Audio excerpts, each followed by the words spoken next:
नमस्कार। मेरे इस YouTube चैनल पे एक बार पुनः आप लोगों का स्वागत है। आज नागरिक शास्त्र में 5वां अध्याय समकालीन दक्षिण एशिया, इस पर हम लोग चर्चा करेंगे। जैसा कि हम जानते हैं, दक्षिण एशिया की पहचान भौगोलिक रूप से उस क्षेत्र के रूप में की जाती है जो पूर्व सोवियत संघ और चीन के दक्षिण में हिमालय पर्वत के दक्षिण में स्थित है, जिसकी सीमा पूर्व दिशा में म्यांमार और पश्चिम में अफगानिस्तान है। इस प्रकार दक्षिण एशिया में बांग्लादेश, भूटान, भारत, नेपाल, पाकिस्तान, श्रीलंका व मालदीव सम्मिलित हैं। दक्षिण एशियाई राज्यों का स्वतंत्रता प्राप्ति के बाद प्रथम उद्देश्य शीत युद्ध के दौरान गुटबंदी से स्वयं को दूर रखने का था। 20वीं शताब्दी में पहले भारत और फिर पाकिस्तान ने परमाणु परीक्षणों के बाद अपने आप को परमाणु संपन्न राष्ट्रों की श्रेणी में लाकर खड़ा कर दिया। इस क्षेत्र के परमाणु संपन्न होने से विश्व के अन्य राष्ट्रों का ध्यान भी दक्षिण एशिया की ओर गया। यहां तक कि दक्षिण एशिया के अन्य देश भी आज विश्व राजनीति को प्रभावित करने की क्षमता रखते हैं। दक्षिण एशिया विभिन्न विविधताओं वाला क्षेत्र रहा है। इस क्षेत्र के लोगों के बीच सांस्कृतिक, सांप्रदायिक और भाषाई भेदभाव अत्यधिक है। 1985 में दक्षिण एशियाई क्षेत्रीय सहयोग संगठन सार्क का गठन हुआ और इसमें 7 दक्षिण एशियाई देश भारत, पाकिस्तान, बांग्लादेश, श्रीलंका, नेपाल, भूटान और मालदीव शामिल हुए। बाद में अफगानिस्तान भी दक्षिण एशियाई क्षेत्रीय सहयोग संगठन का सदस्य बना। दक्षिण एशियाई क्षेत्र में म्यांमार को भी शामिल किया जाता है। 2007 के सार्क शिखर सम्मेलन में जब अफगानिस्तान को भी इसमें शामिल किया गया, उस समय यह बात उठी कि म्यांमार को भी इसका सदस्य बनाया जाए, लेकिन आज अभी म्यांमार दक्षिण एशियाई क्षेत्रीय सहयोग संगठन का सदस्य नहीं है। जहां तक दक्षिण एशिया में राज्य व्यवस्था की बात है, तो इस संदर्भ में हम कोंटोरी और स्पीगल के विचारों के आधार पर इसको प्रकट करते हैं, जिसके आधार पर कोर सेक्टर में सहभागी सामाजिक, आर्थिक, राजनीतिक पृष्ठभूमि अथवा राज्यों के बीच कार्यकलाप शामिल होते हैं।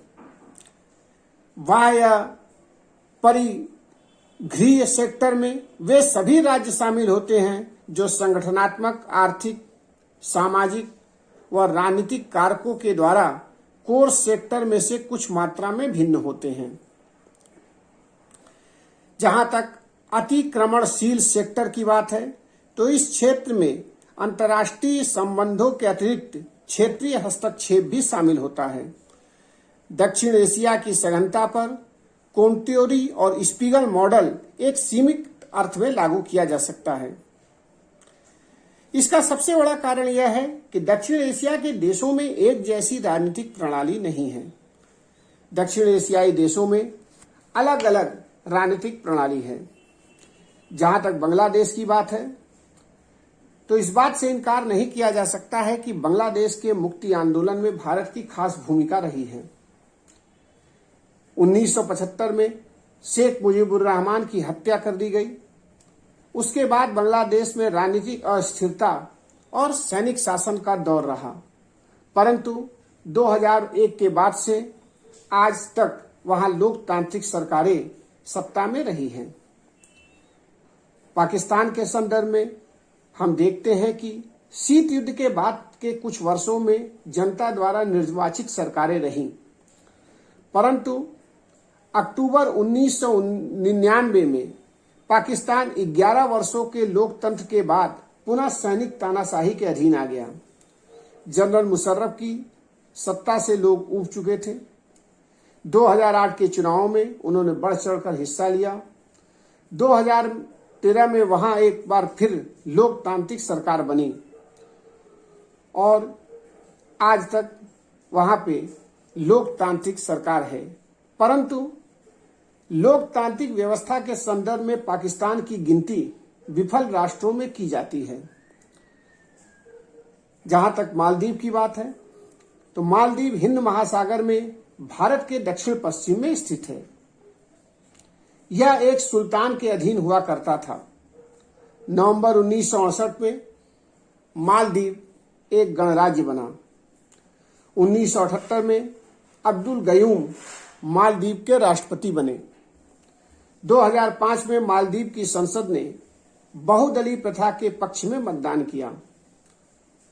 परिणाम स्वरूप मालदीव में अब एक से अधिक राजनीतिक दल हैं जो राजनीतिक सत्ता के लिए एक दूसरे से खुलकर प्रतियोगिता करते हैं।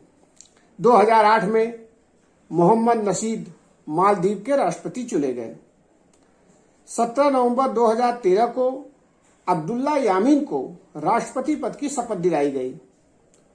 फरवरी 2015 में पूर्व राष्ट्रपति मोहम्मद नशीद की गिरफ्तारी ने सारी दुनिया को हैरत में डाल दिया था। इससे लगता है कि मालदीव में राजनीतिक अस्थिरता का दौर चल रहा है। अफगानिस्तान के बारे में क्या कहा जाए? 2007 में अफगानिस्तान भी डक्षेस का सदस्य बना। 1973 में अफगानिस्तान में राजतंत्र समाप्त हो गया। 1990 के दशक में वहां कट्टरपंथी इस्लामिक आंदोलन उभरकर सामने आया।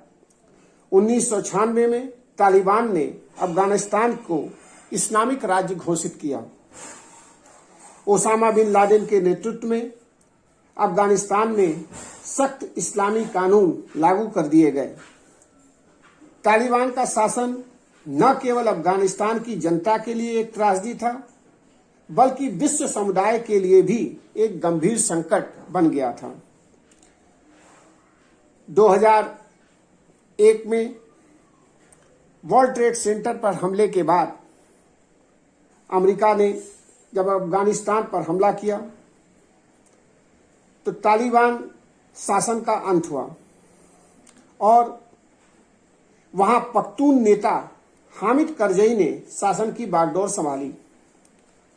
2004 से 2021 तक अफगानिस्तान में अमेरिकी समर्थित सरकारें रहीं, लेकिन जुलाई, अगस्त, सितंबर का दौर अफगानिस्तान के लिए एक बार पुनः त्रासदी वाला बना। अमेरिका ने यह घोषणा की कि 31 अगस्त 2021 तक वह अफगानिस्तान छोड़ देगा।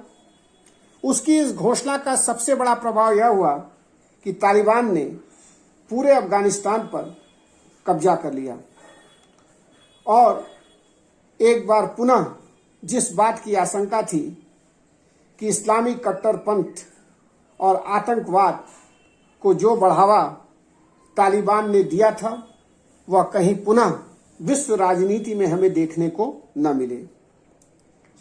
जहां तक नेपाल की बात है तो नेपाल में संवैधानिक राजतंत्रीय व्यवस्था थी, लेकिन 2006 में नेपाली संसद ने नेपाल में एक धर्मनिरपेक्ष लोकतांत्रिक राज्य की स्थापना कर दी।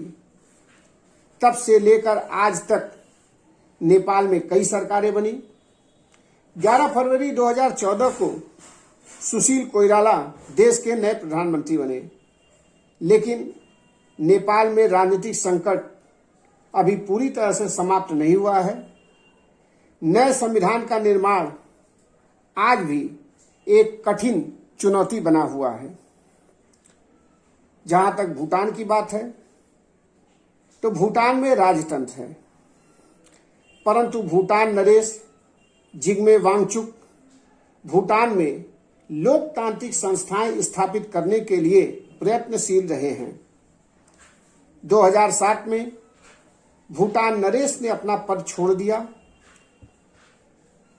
जो कि जिग्मे सिंगमे वांगचुक थे, और उनके पुत्र जिग्मे नामग्याल भूटान के नए नरेश बने।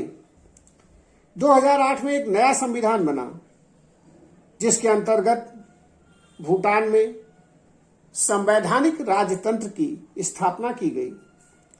भूटान में 2 राजनीतिक दलों का गठन किया गया।